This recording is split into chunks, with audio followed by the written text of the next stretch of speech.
Welcome, everybody. Today is August 10th. This is CALPADS Q A. My name is Alex Manriquez, and I am a data analyst at CSIS supporting CALPADS. Driving for us today is Gary Gerber. I don't have any announcements today. I don't know if Angela, Martha, Brandy, anybody else from CD have any announcements today? So I see a few people asking about the SSID matching tool. So we had a discussion yesterday about releasing the tool and making it available today because it is ready to go. What we were hesitant about is the fact that the videos for training have not been finalized yet. However, what I believe that we are going to do is go ahead and release it sometime today. And we are working on a flash right now that's going to accompany that. So you'll see Flash 231. The Flash that's going to be coming out is going to essentially reference the process for obtaining your SSID match results. So the second section of the Flash, the second page. So where it says obtaining the SSID match results file. The Flash we're going to send out today just reiterates that section. It's really important before you use this tool that you understand those steps in the process. And we will be releasing training videos that are very, very in-depth. So if you're hesitant about it, wait till the training videos come out. If you want to give it a shot with a small set of students, then go ahead and do that. The other thing that we discussed yesterday was using discretion when you are obtaining SSIDs for large sets of students. So you need to be strategic about it, particularly if your county is not one of those counties that assigns SSIDs to preschoolers. If your county does not have a process that they've had in place for some time where they're always assigning SSIDs to preschoolers, then the likelihood that a student that is entering kindergarten for the 22-23 academic year, the likelihood that they have an SSID already is slim, okay?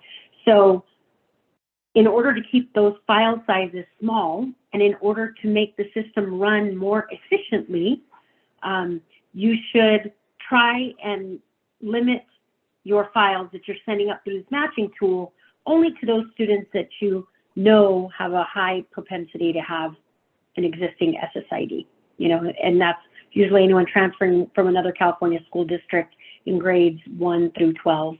And your kindergartners, again, if you have, you don't have processes in place where you assign those SSIDs to preschoolers, then you can probably just send those kindergarten students up through the SSID, or excuse me, the SCNR file submission process. And you may have a few that you might have to resolve MIDs for. So did I say that right, Martha, or was there anything you wanted to add to that? No, that was wonderful. That was wonderful. And so I'm skipping, and I'm sorry, but Sandy's asking about this particular issue. So will the SSID match process will it slow the system down in any way? This has nothing to do with the file submission process. Let me be absolutely clear. It is a tool that is running parallel to the file submission process. So it has nothing to do with, you know, getting your files posted. All this is a tool to help you see whether or not your students have existing SSIDs before you send up an SCNR through the file submission process. And Brandy, I would say that's why, you know, you have to really understand what this tool is doing, because we are using the SCNR file type, but it's used elsewhere. And if you don't get that right, you're going to create lots of MIDs. So if by reading these instructions you're confused, then wait for training, don't use it. But if you can make use of the tool by reading those instructions, more power to you. And just know that there's this SCNR file is not going to be going through the file submission process initially. It goes through the matching tool process.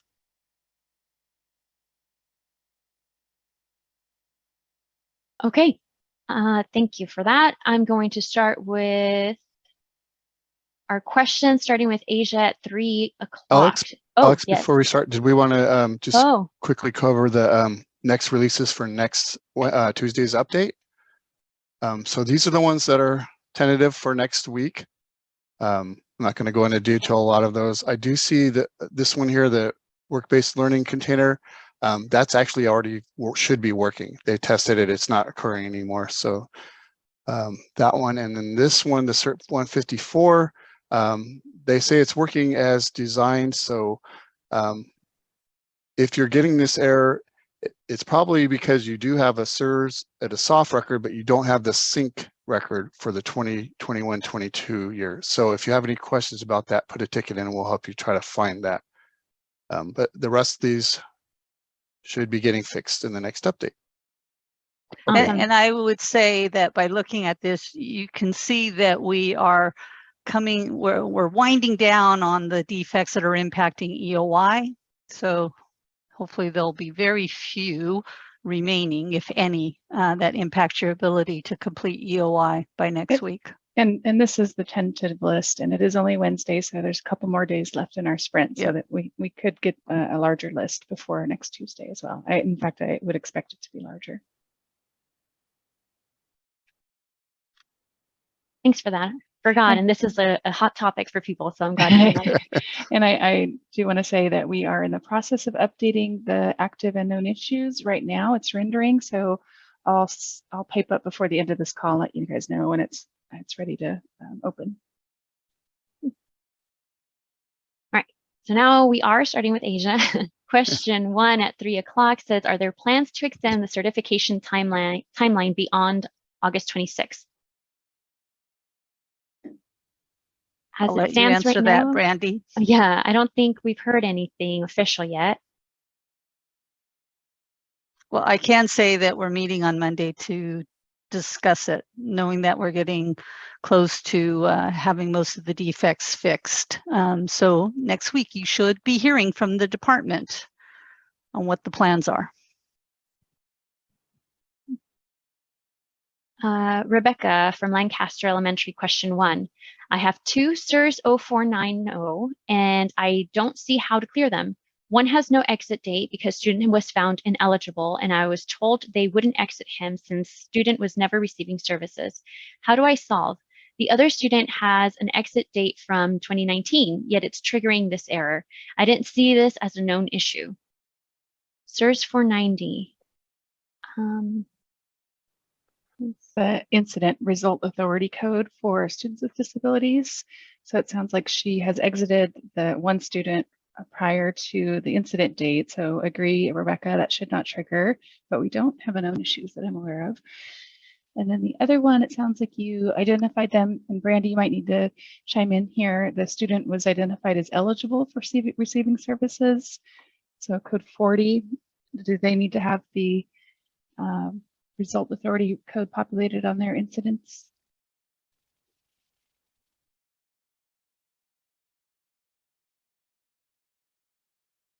Did we lose Brandy? Sorry, no, I'm here. I'm sitting here talking.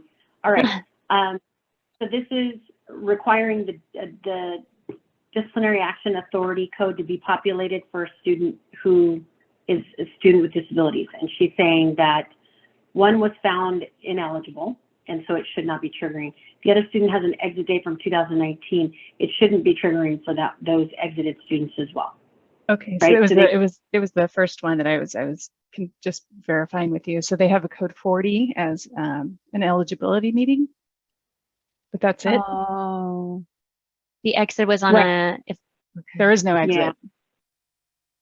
Oh, so the only record they have at CalPADS is a triennial? Initial and then an eligibility meeting, and that was it. So do they need to close that out? Plan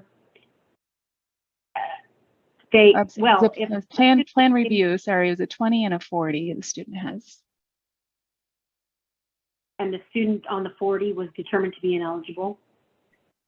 Is it supposed to have an exit date if they were? Yeah, they should. Maybe that's what it is, Rebecca. Maybe that 40 needs to be exited. Well, the 40 can't be exited. It has to be on the most recent annual. Oh, you're right. Okay. Forgot about that. Yeah. They need to be on the 20.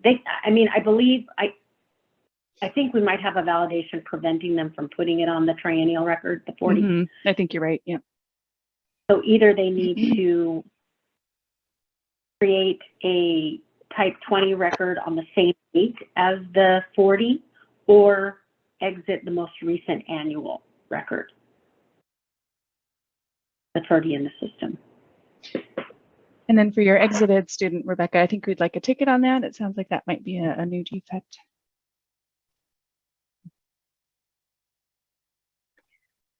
Okay, moving on.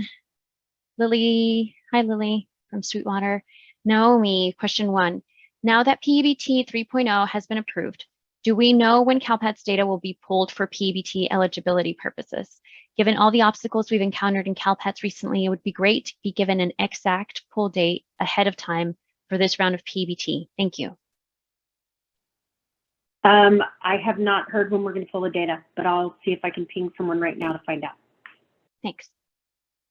Lori from Alta Loma, question 1. How should we handle a student in the midst of a custody dispute where each parent insists on enrolling the child in 2 schools, one in mom's neighborhood and the other in dad's? The judge hasn't made a decision yet, but what is the best way to handle this now and later if the court decides they can continue this? Oy. Doesn't one have to be secondary? Because you can't claim the kid twice as primary enrollment. Not at the same district, you can't, but I have seen parents that are in different districts do this. And what LEAs I've worked with have done in the past is they both claim primary enrollment and then just mark the absences if the student is attending both, like week on at mom's and week on at dad's. And then But you can't do that if it's in the same district. Right. And you also get a CCE if you're at the other, if you're 2 districts. And the other way I've seen other people do it is just to enroll and exit every other week. So Brandy, is that, is there any other scenarios that you can think of? I mean, you're just going to get a CCE. Yeah, but having that one with the absences and then they're present, that could impact your chronic absenteeism. So that's why I think the other school was exiting and enrolling them constantly. I don't agree with you. So they should only be claiming ADAs on the days that the student is scheduled to attend school at that school, which means their expected attendance days should only be the days that the student is expected to attend there. Got it. But if you say they start on a given day, how do you tell the system that they're only there on Wednesday through Friday and absent or not present on Monday and Tuesday? Yeah, I think that there are probably ways in the student information system to do that based on their codes, but they'll have to probably work with their vendor. Now, whether or not the student is meeting the minimum day requirements is another issue, or the minimum instructional minutes requirements. So when that happens, I see what you're saying. So what I would suggest is, Lori, if you want to just go ahead and send in a ticket and put my name on it, I will get our attendance accounting folks to chime in. Laura, question 1. Would it be safe to import SPRG ODS into our SIS from CalPADS at this point and export SPRG data from our SIS into CalPADS? This is one of the only files I'm still waiting on. Or wait until SPRG 70 is fixed? Personally, I would wait because there's some more cleanup that we're working on, just to be safe, unless, do you really need the data? Absolutely. If you can give us another week, I would wait. From Kim Gavin, says, this happened a few times, so I want to make sure we are doing this correctly. For students who were receiving IEP services prior to COVID, went to a for-profit private school for the 21-22 school year, so are not eligible for ISP. Came back to local public school for the annual this spring, let's say March 30th, 22, and will be attending in the 22-23 school year, but will continue at the for-profit private school through the 21-22 school year. Per the flashes regarding private schools and special education student, since they are at a for-profit private school, the district does the annual plan review, child find obligation, but does not upload the transaction, and the student does not have an enrollment record. Do we upload the meeting record from March 30th when they enroll this fall? Will it cause an error because we didn't have an enrollment on March 30th, 22? Wow, that's a lot. Yeah. Will it cause an error because you didn't have an enrollment on March? If you were to upload that plan review, it wouldn't. I know that. So long as you have an open enrollment for the fall, you can have a meeting date that's before their enrollment start date. So that should be fine.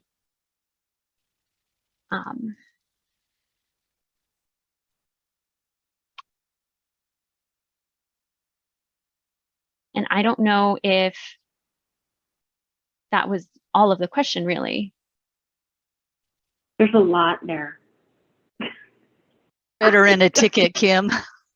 You know what it is, because then I'll have time to digest it, the whole question. Just so you know, San Diego County is, for those of you in San Diego County, the CELPA, Heather DeFeedy, she's probably on this call as well. They're going to be hosting a private school students with disabilities webinar that Joe Tan from Special Ed and myself are going to be attending and providing content for, so we can go through all of these issues specific to students with disabilities who are being assessed for services who are either attending private schools and transferring to a public school or vice versa, or going to stay on the private school in an ISP. So we're going to be addressing all of these issues. Vonda, question 1. With TK youngsters, do they need their program 185 start with the start of enrollment or when they turn 5? When they started the program, right? That's the start. Correct. Yeah, when they started the program. The when they turn 5 requirement has to do with when you can actually collect ADA for them. But because we now accept early TK kids or kids who are 4 years old, as long as their birthday is by a certain date, and I actually think they can participate in the transitional kindergarten as long as they'll turn 5 before the end of the year. It's just when do you get to collect ADA for them is a different issue, right? And that's where that 5-year requirement comes. But you should, the start date for TK is when did they start the program? Mm-hmm. Natasha from Escondido, question 1, is there an updated ETA for SSID matching tool? And we talked about that at the beginning of the call. And Marcy also has the same question. And so very, very soon, and we'll be sending out a flash about this. And it'll be going out today. So okay. Rebecca, I see your question 2. We'll circle back. Linda from Placer Union High, question 1 says, when will EOY 1, CRSC 123, EOY 2, SPRG 70, EOY 4, SPED 432 be resolved? When will the cert button for EOY 3 be functioning properly? Thank you. So all 3 of those are on here for next week, tentatively. Fabulous. And the cert button for EOY 3 functioning properly, I don't know if that's the error message that people get, but I've seen, or I've heard people say that when they click on the LEA approval button, when they either refresh the screen or go back, it actually does go through. I think it's just for whatever reason, an error message comes up, but it does actually go through and approve. CalPAD's taken away the joy of certifying. One last error. Yeah. I have a couple of my larger LEAs that are certified, so I know it can be done. And Wendy's question 1 is, will EOY get extended? And so I believe we said that CD's talking and reviewing the current status of things. Jahadi, question 1. I've been trying to download ODS SSRV since yesterday, but it's failed. Is that a known issue for the SSRV ODS extract? No. I wonder what LEA she's from, if it's a really big file or something. So let us know your LEA name. But we've not written that up, not seen that. Heidi from Antioch Unified, question 1. I feel like I'm missing a step somewhere or my brain is just not catching on. How are the kids getting into TOMS for testing? From Aries, I use the summer LPAC testing screen and create SSID request file SCNR using a filter for only the kids who were tagged as TBD. I can't upload that whole file because it has kids who might have an existing ID, right? So we are looking them up one by one, and if they have an existing SSID, we are entering that into our Aries for the student. If they do not have one, we go through the create new SSID process, then look them up again and enter the new SSID into Aries. The kids who get a new SSID have an entry in CALPADS with us, but what about the kids with an existing SSID? I'm not doing any uploads back and forth yet for 22-23, so I'm wondering, how does the system know those kids are with me, and how does it get to TOMS for testing? So for the kiddos that already did have an SSID with you and you're manually entering them into your SIS, it just sounds like you're missing the SCNR, your regular SCNR upload. When you're requesting an SSID for the new kids, when you're requesting the SSID, CALPADS creates an enrollment for your district. But for those that already have an existing SSID, you have to submit your SCNR so that you can create an ownership, right? And so that CALPADS can see that that kid belongs to you for 22-23. And also that TBD is there.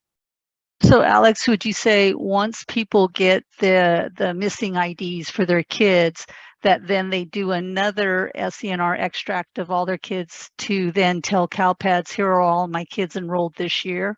Correct. Yeah. And does Aries have a training on that of how to enroll kids in the new school year? I'm sure. I would think that they do have documentation on that, but I would just double check with Aries. Maybe they can help you generate an SCNR for just those kids. I don't know if maybe you're hesitant to send up your whole entire enrollment for your whole district, but maybe they can help just doing a select few. I'm not sure if that's possible. Lori, I see your question 2, and we'll circle back. Stephanie, question 1. I know this has been asked, but can you please tell me what date we used for a student that was able to graduate with summer school? It's what date, what exit date? Before August 15th, right? Otherwise they count the following year and may not be in the cohort. I Correct. think that's,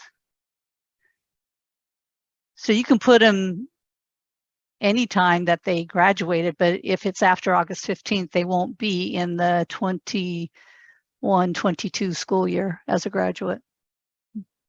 I'm assuming if they graduated already before August 15th, you could just do a one-day enrollment. But I've also heard Paul Higgins say, you know, you could just basically modify the exit code on the end of year school exit to be, I mean, honestly, as long as it's less complicated if you do the latter rather than the former, meaning it's less complicated if you just change the exit code rather than creating the one-day enrollment, because sometimes it'll pick up in the subsequent school year for your staff, and who wants to deal with all that? So, but you can only do for kids that truly have graduated prior to August 15th. Yeah. Right. Right, so Sand from Sonoma Valley, question 1, any word on the August 26th deadline extension? We are still showing so many certification errors that are known defects, but not sure if some are non-defects mixed in, some sort of a waiting game. That's true, Suzanne. So the fix coming in next week has a lot of really hot topic known issues. And then as Martha mentioned earlier, next week is when CDE is going to review and determine if and when a deadline extension is going to be granted.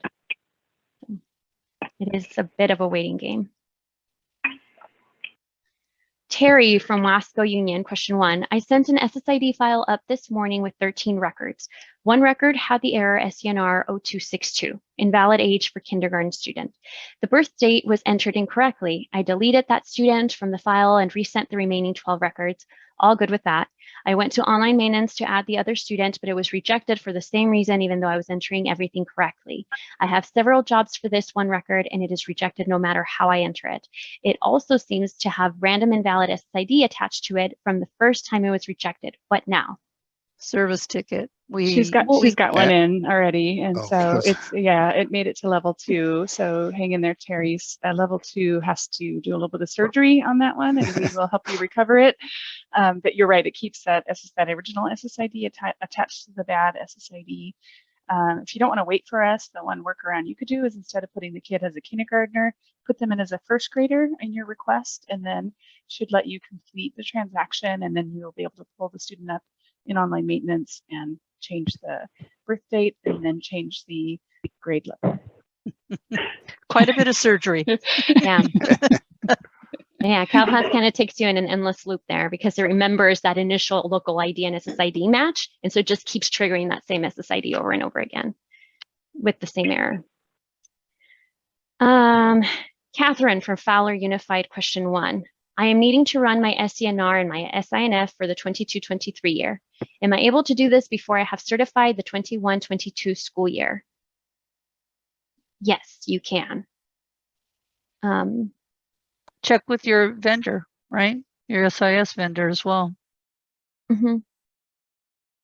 But in terms of CalPADS, that's totally fine. You can have 21-22 end of year going and also be sending up your records for the next school year. Yep. And then Terry says, for my question 1, I did submit a ticket. Oh, there it is. And I was told a couple of times that there is no birth date in my file, then told I need to ask my SIS why it's not pulling the birthday, then crickets. The correct birthday is in the files I sent. I manually enter the online maintenance and have to include the birthday.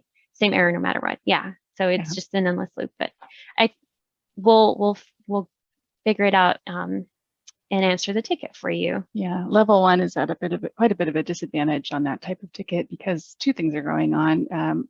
In the error message itself that the user gets, it lists all the data elements in the file, but only some of them are populated, and birth date is one that's not, even though it's in the file, and they're not allowed to download your extract that you submitted like we are at level 2, and so they can't go verify with their own eyes what you submitted. And so sorry about that, Terry. I should log that bug so we can get that fixed. So level 1 is not getting caught up in that.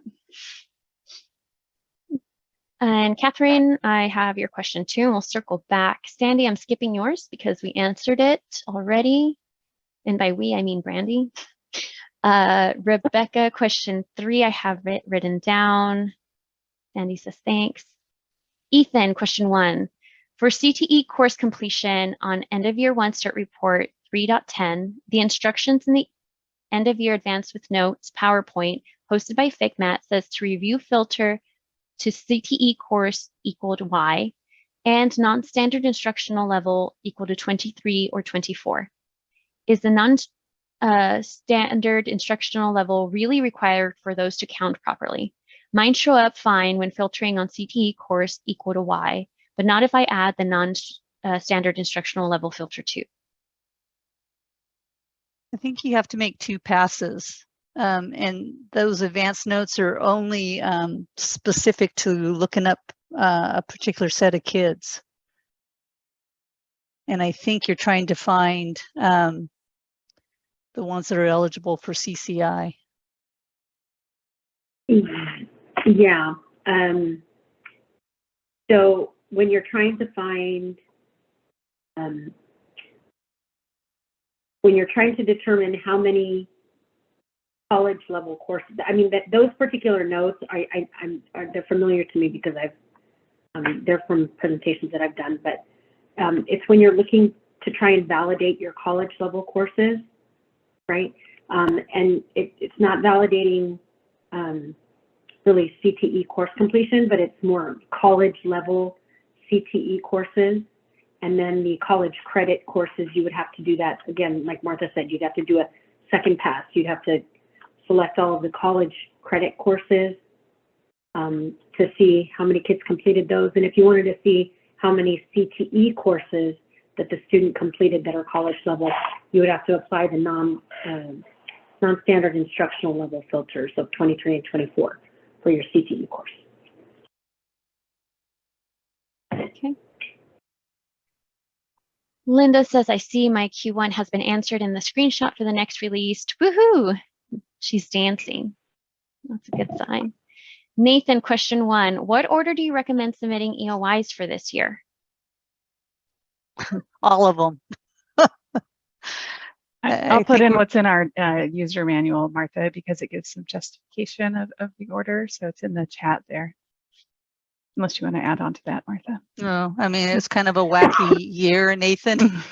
and you know, a lot had to do with, well, what's broken the most? Don't work on that, work on what you can. And so people were doing a little bit of everything, all of the submissions simultaneously.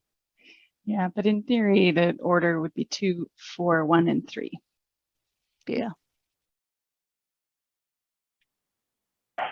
But 2 has the SPRG issues, so. Yeah. Gary. Rebecca from Fresno COE, question 1. Has there been any more discussion about delaying the August 26th deadline?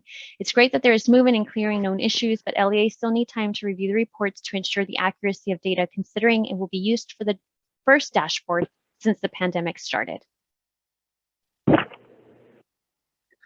So we answered it, but I also would say, Rebecca, that people should be looking at the reports now too, just to be sure that they're in the ballpark. I mean, they shouldn't be waiting till all defects are fixed. It's an abnormal year, and so you get most of your cert errors taken care of. You should be looking at reports, so you won't be looking at them for the first time next week.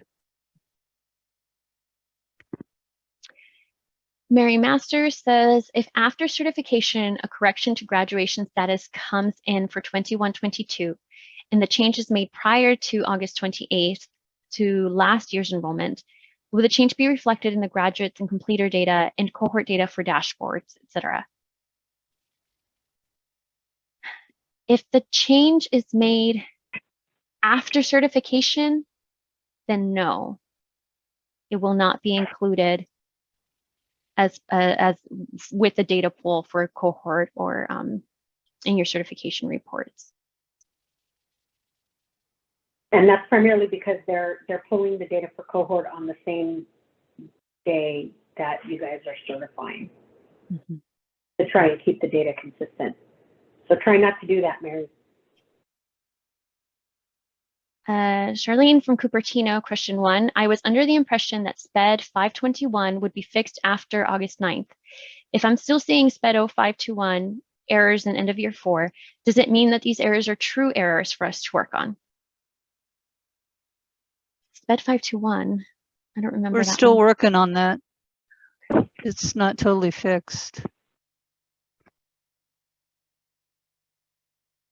All right. And Charlene, if you want to be, I don't know if there's a PM for it. But if there is, 6.274. okay, because we can, if you want it to be linked to that known issue, then you will be, you will receive a notification when that fix goes in, so you'll know for sure. It's in testing for Tuesday's release. Awesome. Mary, I've written down your question too, so let's circle back. Chuck from Poway, where are you at 6283? It's a high. Oh, the CRSC 123. Is that the one for next week too?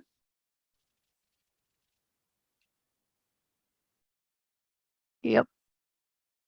All right. So tentatively for next week, Chuck. And Karina, question 1. Is CalPADS sending nightly enrollment updates to TOMS? That's my understanding. Okay.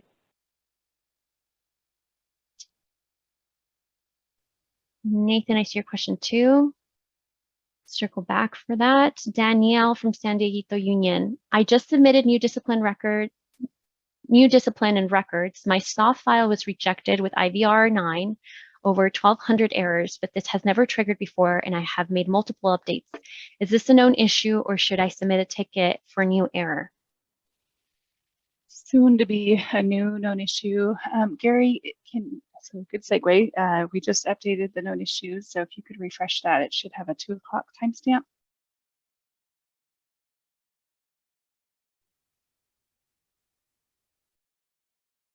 You're on your known issues.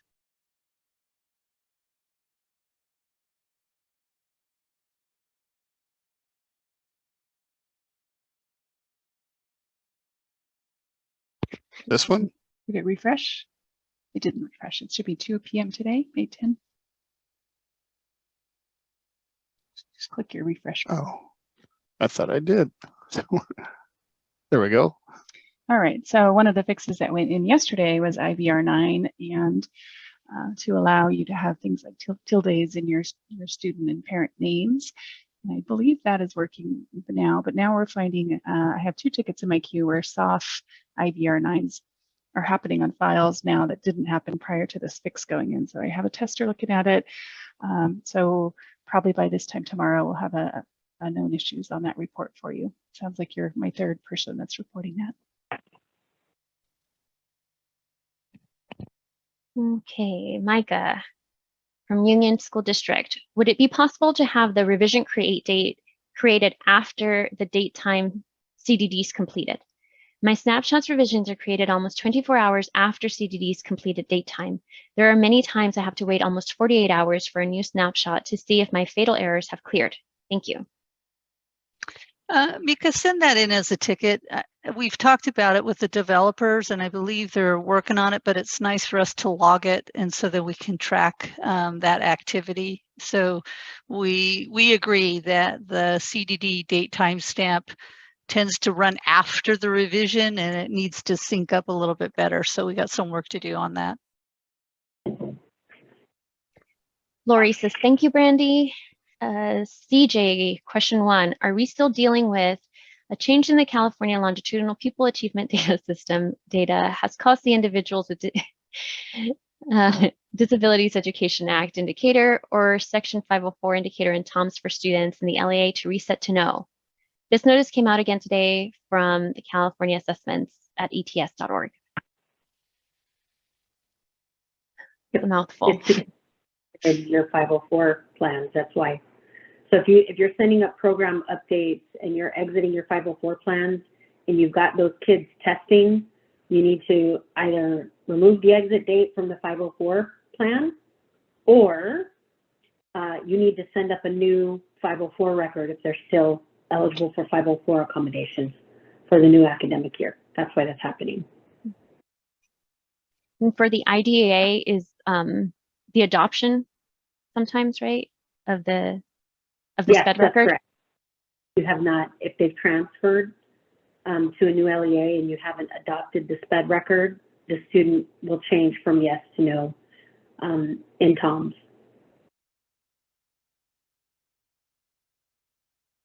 And sometimes they're legit. I remember seeing tickets where they said, well, I exited the student, and then there's nothing that needs to happen at that point, correct? When it actually has changed, yeah. Right. If they, yeah. It's just going to have the ability to test with accommodations and designated supports. So if they don't need them, if they're no longer on a 504 or no longer on an active IEP, then you don't need to worry about it. You can disregard that. Rachel, question, how would we report a discipline incident which occurred the last day of school for 21-22? Student is supposed to be suspended for 5 days. Our dean suggested we suspended this student for the first 5 days in the new school year. How would we report this? So the incident occurrence date is whenever the incident happened. So that would be the last day of school. Your incident results code and the duration would be 5 days of suspension. So same. The attendance, so in the stats, it would be for the next school year, right? So the first 5 days of the school year would show out of school suspension, and that should be fine. When CalPADS does their the validation that says, hey, you have suspension days and status, and it wants to check that there's a corresponding incident, it does look back to the previous year. And so when it finds that incident from the last day of school, it'll all work out.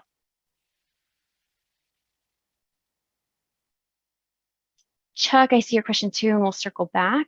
Kim says, regarding my question 1, so happy regarding the private school meeting, but had to ask since I can't wait until September to finish up these private school errors. So I will send in a more detailed ticket. Thank you. Melissa, question 1, I joined late. Sorry, did you share an update about the matching tool? Yes. Yes. Now look for communication after this meeting or this Q&A is done. Yeah. Flash will be coming out.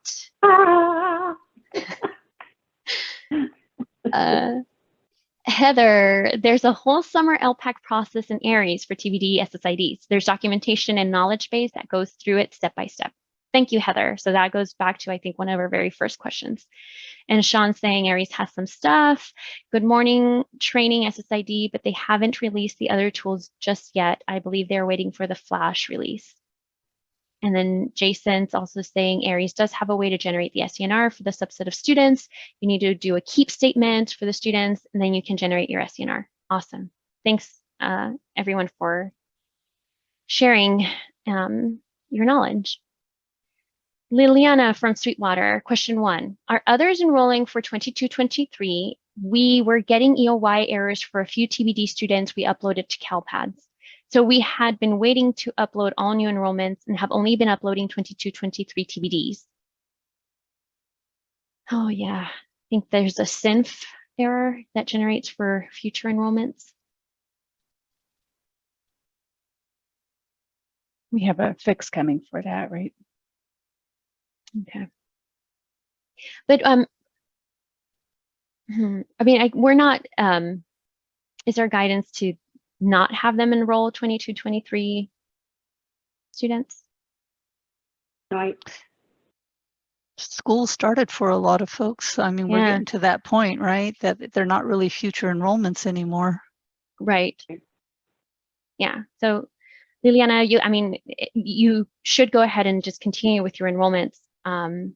We're working on our end to make sure that none of the CDDs are triggering for future enrollments. So we'll take care of that piece if it does trigger errors for you.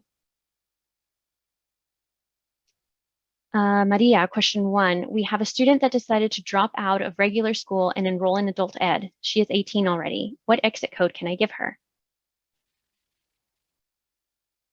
I believe there's a transfer to adult. 168? E1 something. I thought they were 2s going to the adult school. T170. Let's take that. Is it T170? That's secondary. No. Oh. Nope, that's E170. Okay, T, it's in the T's. Ah, so close. Nope. There it is, T260. 260. Oh, it does so I start guess- with a 2. Thank Martha.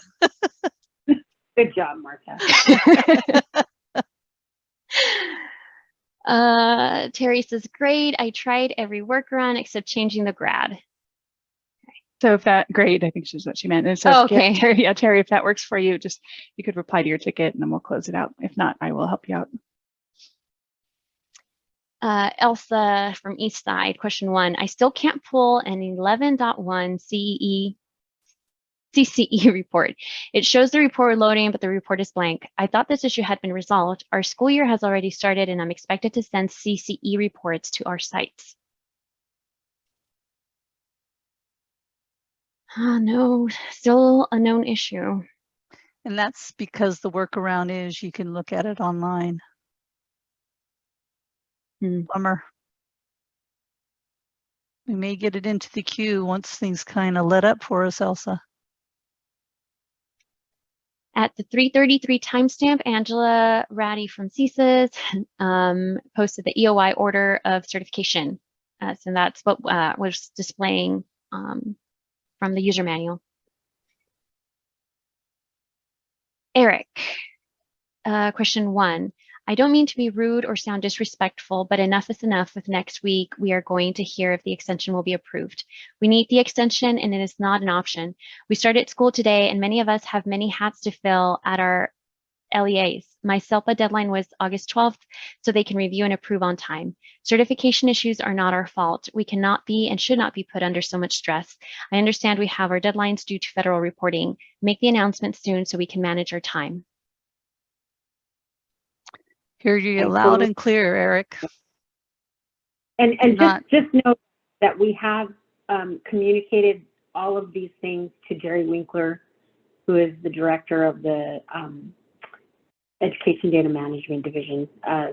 So he's essentially the one that is making the call as to whether or not the deadline is going to be extended, along with recommendations from technical and staff and the CSIS staff. So we have been communicating all of these things. So he is well aware of all of your concerns. Ed DeWitt from Fresno, where can I find a list of the special education service codes that are generating SSRV 417 errors? The SSRV message ID link in the UI seems to be broken. So the error list, does the error list explicitly say what the codes are? Yes. Oh, there they go. And you can download the error list from the CalPADS footer. The error list will be there. And we will work on getting that link fixed. Tara from Davis Joint, question 1. Wanted to follow up on the August 15th date. This is the last day to update graduate status, but do we also need to have next year's enrollment for fifth-year seniors to avoid them being counted as a dropout by this date? No. So the last day to have the next year's enrollment is before certification deadline, which is when the cohort data is going to be pulled, right? So cohort data gets pulled the same day as end of year certification deadline. You need to have next year's enrollment posted in CalPADS before the certification deadline. But the enrollment start date can be, I don't know, September 1st. It just has to be before census day. And it has to be posted before the certification deadline. August 15th date is just the date in which we determine who counts as a graduate for which year, right? And if the student graduated on or before August 15th, then they get counted as part of their cohort. Clear as mud? Hope that answers the question, Tara. And then Rebecca says, thanks for answering. I was on the late train logging in. Martha, I am not sure if this was asked already, but we are receiving a lot of CERT 128s. The student was transferred to our continuation school and their status is not pulling. Should I contact my SIS? Yes. Talk to your SIS support and figure out why those students aren't coming in. Depending on how many there are, maybe it's something that you can do manually in CalPADS instead of waiting to figure out what's causing the issue on your SIS side.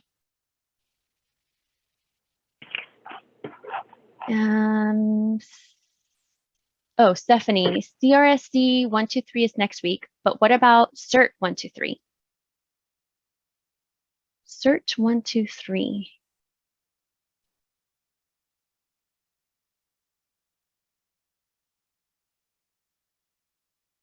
Why one? Missing the SCSC record for CTE completer. I think we had that fixed. Yeah, it's not coming up on known issues. Not even the fixed ones? No, I don't think we had a CRSE, the one Stephanie's pointing out, but not a CERT 123. And everyone I've seen of those looks like they clear on the next revision. So I think users are correcting the data and then putting in a ticket, but revisions are taking really long, and so they're concerned. And then by the time it finally finishes, they clear up. Check your revision tomorrow, Stephanie, and if it's still there, let us know and we'll help you figure it out. Mama Carol, question 1. Circling back to program code 185 TK, are we supposed to close the record on the day before their 5th birthday?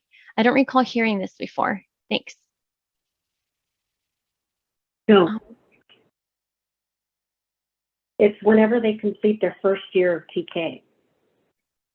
So, if they start the TK program when they're 4, and then they continue through that year in the TK program and they turn 5 within that year, they're still in the TK program, and the following year they will be in their 2nd year of kindergarten. So you close it upon their completion of the first year of a 2-year kindergarten program.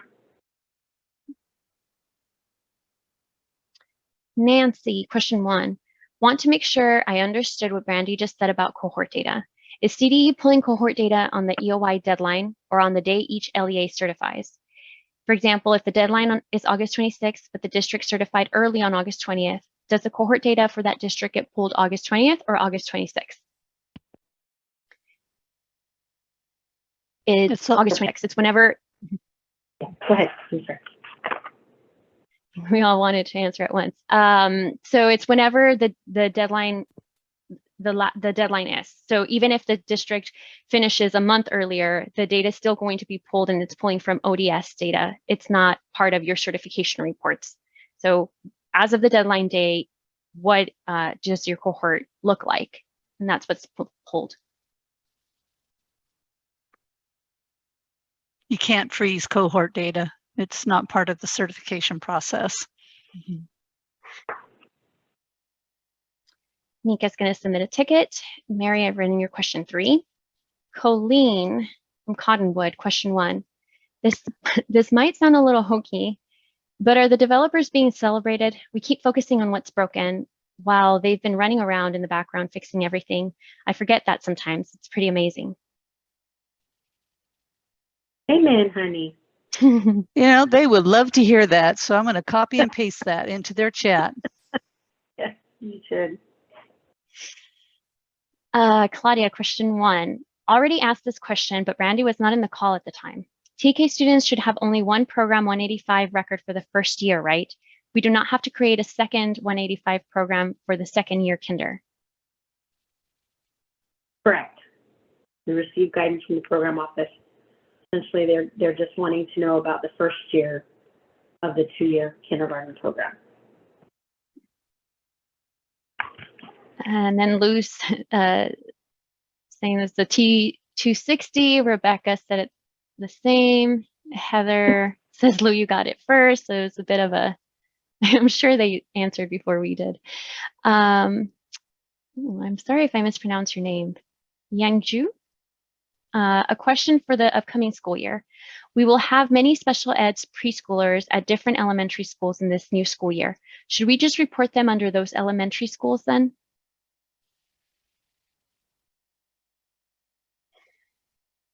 There isn't really anything preventing you from doing that.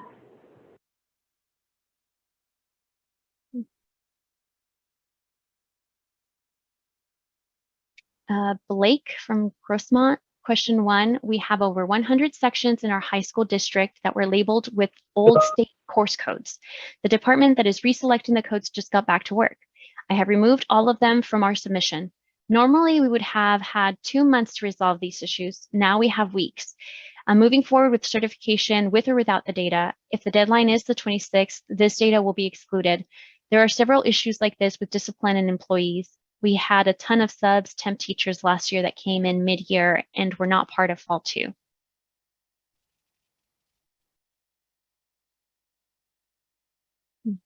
Duly noted. And Susan's saying, I fully support what Eric chatted above. Rocio, question 1. What exit code should we use for a student exiting the district and in process to get a GED? Is this considered a dropout? I think there's an exit code for that too, right? Yeah, it's a high school equivalency. It's E something. in the E's. Or actually, you know what? I take that back. It's a completion status. Not an exit. Contest between Lou and Rebecca. Again. Yeah. Completion status of something. There we go. It's 320. There we go. And GED, for purposes of adjusted cohort graduation rate, anybody who is a non-high school, standard high school diploma graduate is not considered a graduate. So not necessarily a dropout, but they're like an other completer. They're just not included as a grad.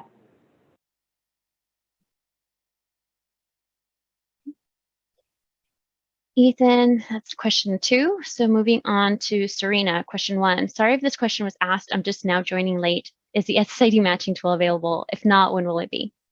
It's not yet, Serena. There's a flash coming out today, so stay tuned for that.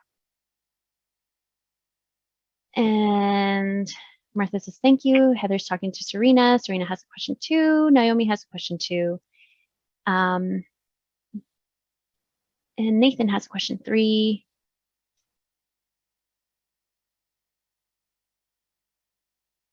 So Mary says the answer you just gave about the cohort not being part of the certification process sounds different than what you answered earlier on my question 1 at 310. Can you clarify? At 310, I don't even know. Brandy made it sound like you should certify on the day of the deadline, because that's how it came across to me, Brandy. And I don't think that's what you meant to say, right? That the certification deadline is when we pull the cohort data.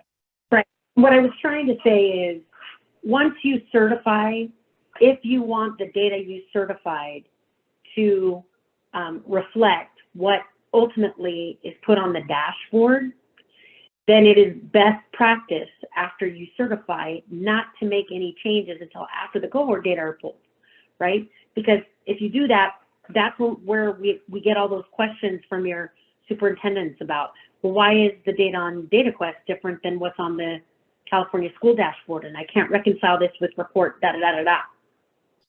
So, and the second half of that is that your cohort data gets pulled after the deadline no matter what, right? Yeah, no matter when you certify, the actual cohort data itself is pulled after the deadline or the day of the deadline. But there you're talking about the dashboard, which is a little bit different. Right.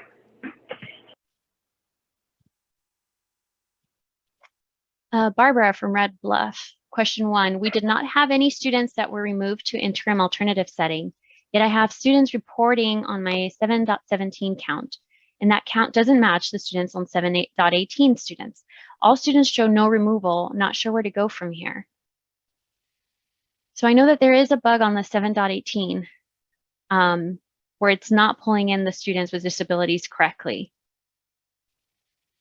What I have found as a workaround to figure out which students are being counted on the 7.17 is to do a sync ODS download extract. And from there, you can see which students have an alternative setting set, a code populated. And then from there, you can double check if maybe there's an issue with how the data was populated and you need to make adjustments to your incident records. Oh, and thanks, Gary. He's showing that that fix is coming in next week for the 7.18, 7.17. And then the other question, because it is already 4, but the last question here is from Shelly from Hacienda La Puente, question 1, regarding Rocio's question 1. Can you use E230-320 if the student is in the process of getting the GED but has not yet passed it?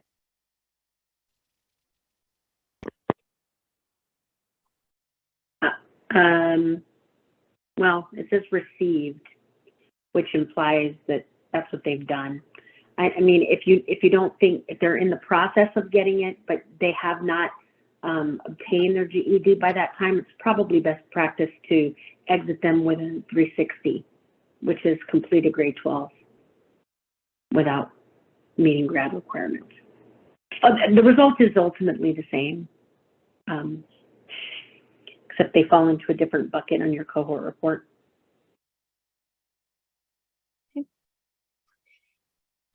We have not had a chance to answer any of question 2s or above, but we are past the 4 o'clock timestamp.